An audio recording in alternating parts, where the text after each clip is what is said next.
Live कर दीजिए।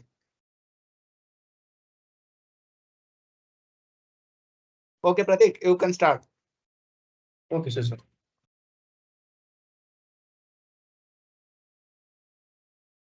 good afternoon, all one and all. So a warm welcome to today's session. So today we'll be just covering a topic which is very basic tool, you can say, and also it helps you to bring more professionalism to your day-to-day activity. So today we'll be covering on the Microsoft PowerPoint, right? So as a tool, Microsoft PowerPoint, we are using it for quite often, like for the past ages we are using it. But today we'll be focusing on how we can use it in a much more better way, and how we can add impact to our presentations by using PowerPoint. And there are a lot of advancements has come up in the tool as such, in the product, in the due span of time. A lot of AI capabilities has also been integrated into the tool. So we'll be also touching upon all those aspects of that. तो हम लोग वो सब चीज भी देखेंगे कि बहुत सारे एडिशनल फीचर्स भी ऐड हुआ है, बहुत सारा AI enablement भी हुए हैं ये as a platform, as a tool on PowerPoint. So we'll just start touching upon these things. But हम लोग start करेंगे from the very beginning, like from this is the place from where we just if you open any PowerPoint, if you take any blank PowerPoint presentation, so these are the things. So what are the components in a presentation? What you get? We begin with that and we slowly move up. So here, like because why I'm showing you this thing is that frequently we'll be we'll keep on using these terms. So this thing will be useful for you. Like if you get it, if you just keep these things in mind. So first thing, like when you have to add notes to your presentations, basically we add notes at the bottom here in a presentation when you're presenting any screen. So basically adding notes is very essential, because if you have put your presentation in a graphical manner, then if you don't have anything, any text on that to make it more interactive, to keep yourself reminded of the discussion points, you can add those things at the notes. So notes can be added at the bottom. As you can see here, you can add the notes at the bottom. Then the next thing is that when you have to start a slide slow, this is the option which can start. F5 is the key for also that shortcut, so which will automatically start this presentation in a larger mode, full screen mode. Okay, now we'll just we'll begin with the quick access toolbar, the top one here. As we showed you that in the Word, in the same way, like if you have to add something which you want to keep it handy, then you can add it over here. Like you can add email or any other thing. Whatever things you want to add, you can obviously add it. So if you want to see all the options that are there, what you want to add, you can have a look at it over here. You can add all those things over here. Right? So whatever you need, you can add it to the top. Suppose you want to add a table, like you are frequently using tables in your presentation, so you can add it as a shortcut. Similarly, aligning center, aligning middle, and all those things you can add. So we'll just show you these things while creating animation. We'll create animation, and using through that we'll show you a lot of unexplored features in the PowerPoint. हम लोग start करेंगे from the very beginning. Will just go for a scratch. Will go to a very new slide. So Microsoft का PowerPoint में अभी एक नया feature आया है जो कि जिसको बोलते हैं डिजाइनर ऑप्शन. ओके, ये मान लीजिए आपका पावर पॉइंट है. अगर मैं यहाँ पे कुछ चीजें लिखता हूँ something related to environmental changes, so automatically what will happen, it will give you the some slides which will be relevant to that. Okay, suppose it will give you the designs. So designer is option. This is the AI enabled option. ये आपका AI enable हो गया है इसमें PowerPoint में, जिसकी वजह से ऑटोमेटिकली आप जो लिखते हैं उसी के कॉन्टेक्स्ट के हिसाब से वो आपको डिजाइन ला के देता है. आपको बनाना नहीं रहता, बिकॉज ये सब डिजाइन बनने में आपको घंटों लग जाएगा. It will take lot of time for you. आपको कुछ नहीं करना रहता है, बट आपको अपना यहाँ पे जो भी डालना है,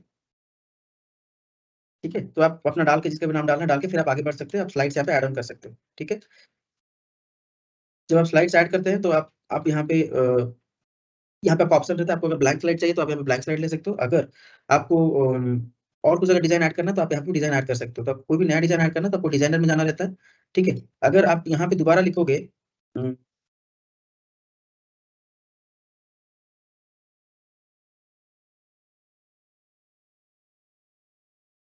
suppose you want to add something like right, so if you will type that thing, so it will give you a new design, right? So see, this will give you a new design. You can add a new design. See, that was a new thing. अगर उसी के slide के अंदर वो slide आप जब start कर रहे हैं, ठीक है, स्लाइड ऐड करने के बाद बीच में आपको जहाँ पे आपको ग्लोबल वार्मिंग का डिस्कशन करना है, तो आप वहाँ पे ग्लोबल वार्मिंग भी ऐड कर सकते हैं. You can add, it can give you new themes also input in the presentation के बीच में आपको नया थीम दे देता है प्रेजेंट करने के लिए.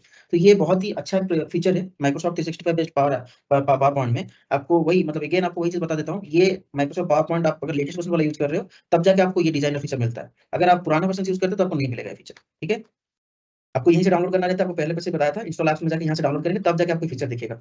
ठीक है, अगर आपको कोई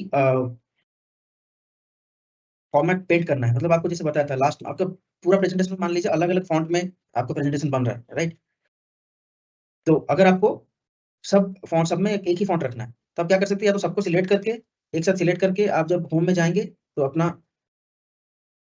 वहाँ पे आप अपना यहाँ पे जाके आप चेंज कर सकते हैं, मतलब कितना साइज़ रहेगा फॉन्ट का, क्या रहेगा, आप वो चीज़ चेंज कर सकते हैं। अगर आपको यही फॉन्ट को हर पेज में डालना है, तो आप क्या कर सकते हैं, ये इसको कॉपी करके आप फिर दूसरा पेज में लेके डाल सकते हैं। ठीक है, यहाँ पे कॉपी करके डाल सकते हैं उसको। अगर फॉन्ट आपको अगर दूसरा सेम फॉन्ट हर जगह पे यूज़ करना है, तो फॉर्मेट पेंटर ऑप्शन रहता है, ठीक है?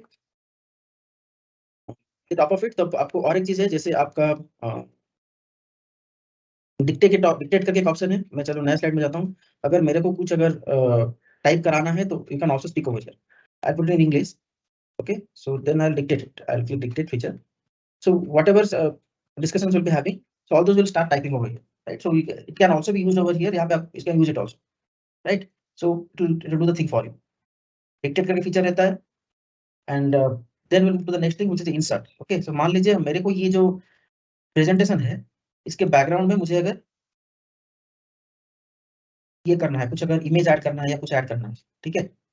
मैं चलो अगर एक नया स्लाइड बना लेता हूँ। अगर मुझे इसके बैकग्राउंड में कुछ ऐड करना रहेगा, तो डिज़ाइन में जाके फॉर्मेट बैकग्राउंड ऑप्शन रहता है। फॉर्मेट बैकग्राउंड कोई भी बैक मतलब ये तो आपका बना बनाया आ गया राइट? ये आपको बना बनाया आ गया। अगर मैं चाहता हूँ कि मेरे को एक अपने से बनाना है, कोई किसी इमेज किसी पावरपॉइंट के प्रेजेंटेशन के बैकग्राउंड में अपने से इमेज डालना है, तो आप डाल सकते हो उसको, चीज़ को, या आपको उसको बैकग्राउंड को ब्लैक करना है। ये तो आपका थीम्स रहता है इधर, ये आपका बने-बने थीम्स रहते हैं। अगर आपको ऑनलाइन से थीम्स एडिशनली निकालने हैं या अपने पास थीम है, तो आप उसको ब्राउज़ कर सकते हो। अगर आप अपने से बनाना चाहते हो, बैकग्राउंड में कुछ इमेज ऐड करना चाहते हो, तो उसको इसलिए क्लिक करोगे उस स्लाइड के ऊपर, डिज़ाइन ऑप्शन पे जाएँगे, डिज़ाइन ऑप्शन पे जाके यहाँ पे पिक्चर और टेक्स्ट जब पिक्चर करेंगे, तो आप यहाँ पे ये पिक्चर दे सकते हैं, ओके? अगर आपको और भी कुछ अगर डिज़ाइन डालना है, अपने से इमेजेस डालना है, तो फिर वही डिज़ाइन्स पे जाना है, फॉर्मेट बैकग्राउंड पे जाना है, इंसर्ट ऑप्शन पे जाना है। सपोज़ मेरे को यहाँ से स्टॉक इमेजेस कुछ इमेजेस नेट से निकाल के उसको डालना है। सपोज़ मेरे को यहाँ से ये मैं दिल्ली यूनिवर्सिटी का ऑफ़िशियल पर्पज़ के लिए कुछ ये कर रहा हूँ, ठीक है? नहीं आ रहा है। अगर हमको इसके अलावा इंटरनेट में भी सर्च करना रहेगा, तो इंटरनेट में भी सर्च कर सकते हैं। ऑनलाइन पिक्चर्स जाके वहाँ पे ऑनलाइन भी निकाल सकते हैं। यहाँ पे मैं सर्च कर लूँगा इसको। तो मेरे को अगर ये इमेज डालना है, दिल्ली यूनिवर्सिटी का ये वाला इमेज डालना है, तो फिर मैं इसको इंसर्ट कर सकता हूँ। ये ऐड हो जाएगा। ऐड होने के बाद फिर मेरे को फॉरग्राउंड बैकग्राउंड में अगर मेरे को ट्रांसपेरेंसी बढ़ाना है उस चीज़ का, तो सॉरी किधर और मेरे को इस चीज़ का ट्रांसपेरेंसी बढ़ाना है, तो मैं उसको बढ़ा सकता हूँ। तो वो हट जाएगा बैकग्राउंड से, वो मतलब बढ़ा सकते हो, घटा सकते हो, वो चीज़ आप कर सकते हैं, ठीक है? अगर आपको बैकग्राउंड ग्राफिक्स हटाने हैं, तो आप हटा सकते हो। ये ऐसे रहेगा, ठीक है? ये आपका यहाँ पे फिर आप अपना जो भी लिखना है लिख सकते हैं, आप उसको बना सकते हैं अपना स्लाइड्स। ये होता है आपको इससे आप मतलब बैकग्राउंड में अपना कस्टम इमेज डाल सकते हो कोई भी इमेज में एंड आप उसको मॉडिफाई कर सकते हो, ठीक है? अगर ये सब आपको अगर थोड़ा ये करना है, थोड़ा उसको और थोड़ा चेंजेस करने हैं, तो आप वहाँ पे बैकग्राउंड में इटसेल्फ ही आप उसको चेंजेस कर सकते हो, ठीक है? उसके बाद हमारा रहता है इंसर्ट ऑप्शन। इंसर्ट यहाँ पे कोई भी इमेज